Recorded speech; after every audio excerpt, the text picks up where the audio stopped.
Okay, go ahead and go. Okay. So, question one. What is your name? My name is Angel Herrera. Okay. What was your drive? In joining or just in being a soldier? Just joining in both, I guess. Well, as a small child, I always wanted to be part of the military. My end goals actually started with the military and ended with working for NASA. And when I was younger, a lot of things happened in my life that forced that to change. I was older when I actually joined the military officially. I had originally signed up when I was 19, which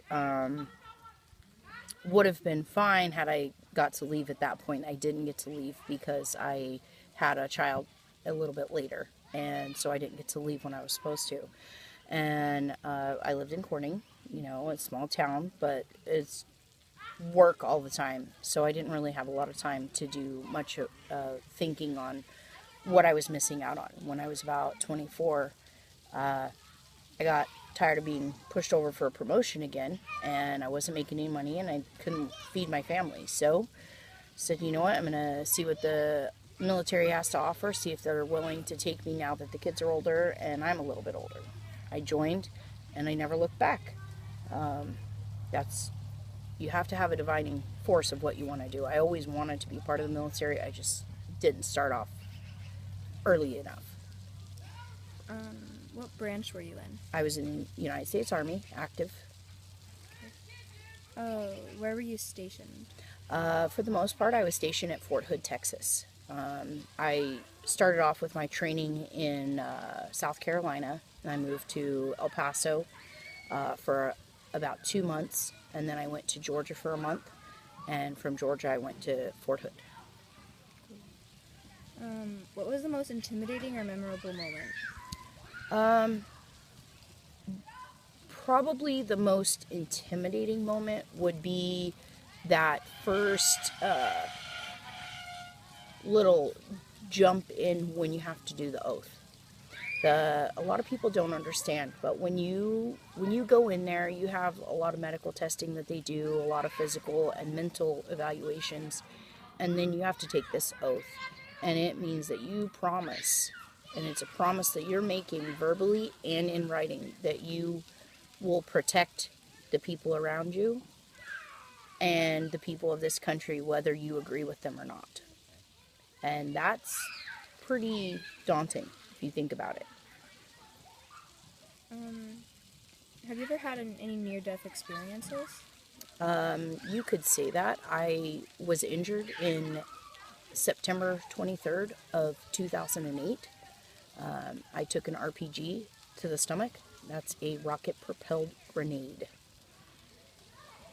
I did die 5 times, and they brought me back. Did you serve in any war times? I did. I was in Iraq from October of 2005 to October of 2006.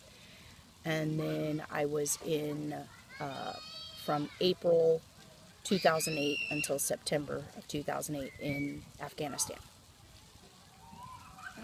Why did you choose the branch that you chose? Honestly, when I first joined, when I was 19, I picked the Navy because I wanted to be an aviator, and that was in with my plans to join NASA. When I joined when I was 24, the Army was the only door that was open, so I took it.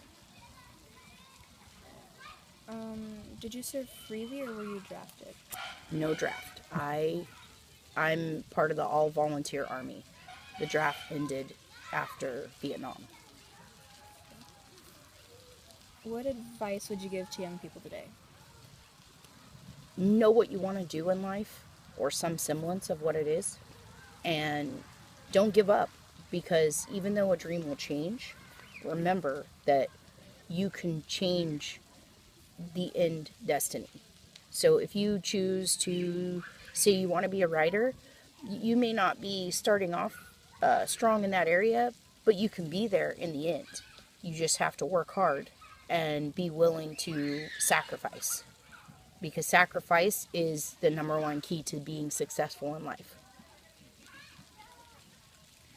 Do you maintain any friendships with the people you served with? Of course. A lot of the people that I served with, they're more in the way of family than my own blood relatives. Did you maintain any lasting injuries? Yes, I have. I have paralysis to the left side of my face. I have paralysis to my left hand. I have internal injuries. And the more important, the existing shrapnel that I have lodged between my esophagus and aorta is what took me out of active military. How old were you when you started and ended with serving? I was 24 when I joined for the Army, and I was out by the time I was 32. How long did you serve?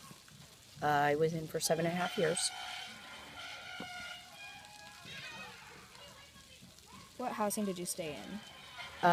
I lived on base for a little bit, and then I bought my own house. After my first deployment, I had enough money saved up, and I had children, so I didn't want to stay in base housing. So I found a house and bought it. Did you have any nicknames while serving? The number one nickname right there, a Blazer Bulldog. Great.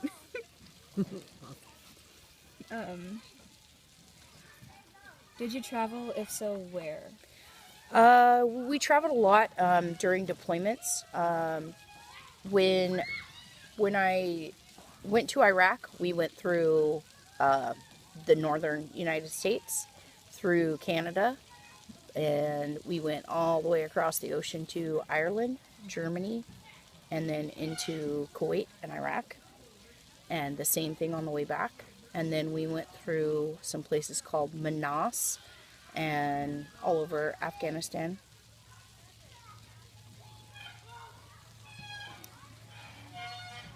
I already asked that. What was your ranking? When I got out of the military, I was a staff sergeant, which is an E6. How was your boot camp and training experiences? It was tough. No matter how in shape you are, you're never in shape for the military. The stuff that you have to put up with, people yelling in your face, yelling at you, you can't respond. You have to, in this case, it's one of those, be the better man. It's difficult physically, emotionally, and mentally. But once you get through it, the sense of accomplishment that you have, there's no comparison. There's nothing on the planet that gives you that feeling than, actually completing that stuff. Last question would be, would you do it again? If you had the option. If they allowed me to, I never would have left. And yes, I would go back again. It's more than... It's bigger than me and you sitting here. The whole thing is bigger than most people can dream of. You think, look at these kids over here playing, right? And you see the freedom they have. Places like that, they don't have anything like this, ever. You won't see kids out playing because they can't. They're too afraid to die. They send little kids like that, strapped with bombs to kill people like me. And it's a tough pill to swallow, but we don't just go over there to fight a war that we shouldn't be part of. We go over there to help bring awareness to what's going on over there and to help them get a better life, a better start. So I would go back any day. That's all the questions I have, but if you have anything else you would want to say.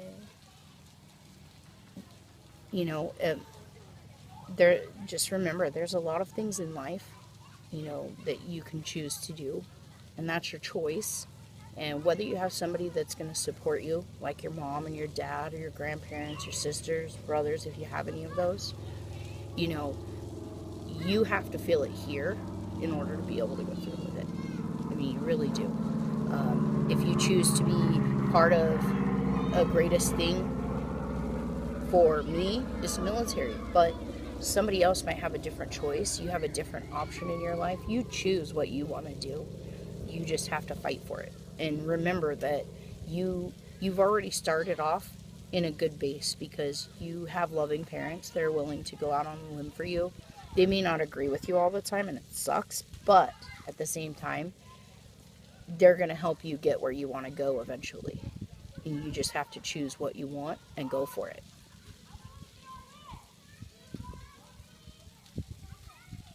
That's really cool. I mean, is there anything like you really want to know about that you didn't write on your questions? Maybe what would advice would you give to people that would want to go in the Army or Navy?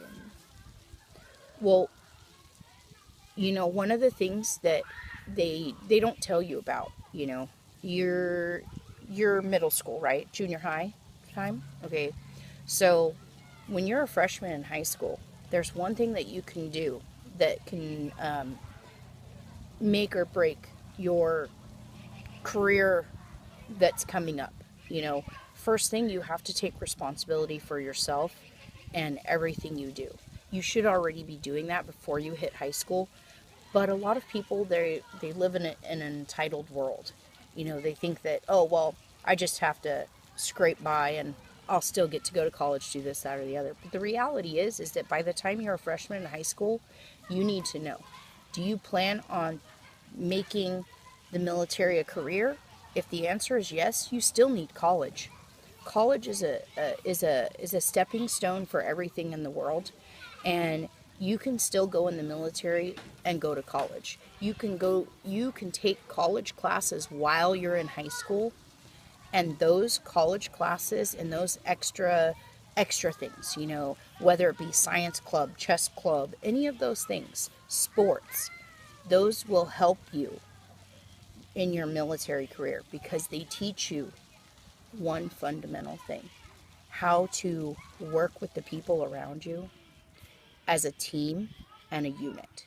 And you have to learn how to do that, but at the same time, be a standout. And you can't be a standout unless you do that one extra step, which is taking responsibility for yourself and your education. If you want to go in the Army, you want to go in the Navy, that is on point with as soon as you get out of high school, sign up and go. But while you're in high school, you can do college classes, you can do online classes, you can do in the college atmosphere. You may only take one or two at a time. You can go during the summer. And those things will help your career. And it's something that I would promote doing because I love the military. I love everything about the military. But the only way to get your leg up to be career military is to still go to college, work on your physical fitness, do the things that you should be enjoying in life before you get out of high school. Sports, activities, FFA, 4-H, all of those things, they help you in that. They teach you things that you need to know, but they also teach you the responsibility to yourself. Can I ask you how you got injured? What happened that day? We were on a mission in Afghanistan. We were,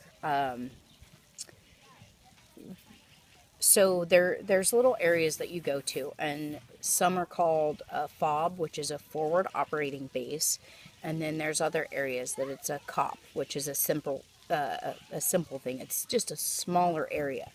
So it's not very large. We were there doing an expansion mission. So I'm an engineer, and that means we operate heavy equipment. We build roads. The stuff that Caltrans takes a year to do, we do in a week. That's the reality. So basically, when you're over there and you're doing these things, you have select missions. You go out, you do the mission, you go back to, where your central point is. Well, we were there on a FOB expansion mission for 7 different FOBs. We had done a couple. We were on another one, and we finished early. First time ever that you finish early. You never finish early on engineering stuff. It just takes too long.